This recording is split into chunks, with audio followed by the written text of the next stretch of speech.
अभिनेते अंशुमन विचारे हे आपल्या जबरदस्त कॉमेडीसाठी खूपच लोकप्रिय आहे। त्यांनी अनेक वर्ष आपल्या कॉमेडीने प्रेक्षकांचं भरभरून मनोरंजन केलंय।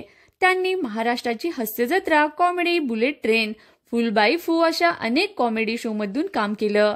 पण अंशुमनच्या चाहत्यांना एकच प्रश्न पडलाय की ते महाराष्ट्राची हास्य जत्रा शो मधून प्रेक्षकांच्या भेटीला येत होते, मग अचानक त्यांनी हा शो का सोडला? नुकतेच अंशुमन विचारे त्यांची पत्नी पल्लवी आणि मुलगी अन्वी सोबत एका शो मध्ये आले होते, तेव्हा त्यांनी हास्य जत्रा सोडण्यामागचं कारण सांगितलं।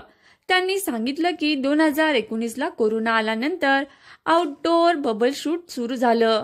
मुलगी 2 वर्षाची होती। खरं तर मेंटली मी कंटाळलो होतो। कोणतीही गोष्ट एका मर्यादेपर्यंत गेल्यावर मी थांबवतो, कारण काही नवीन क्रिएशन होत नाही। पत्नीला विचारलं की मी कंटाळलो आहे, तेव्हा पत्नी मला म्हणाली काम थांबवा, पण पुढे काय होणार हाच प्रश्न मला पडला होता। तेव्हा ती म्हणाली आपल्या गरजा फार कमी आहेत, आपली जेवढी गरज आहे ती भागेल। आमटी भात खाऊन आपण मॅनेज करू शकतो। हा सपोर्ट खूप महत्वाचा असतो, कारण 1 वर्ष मी काहीच काम केलं नव्हतं। अशाच नवनवीन माहितींसाठी व्हिडिओला लाईक करा, शेअर करा आणि चॅनलला सबस्क्राईब करा। धन्यवाद।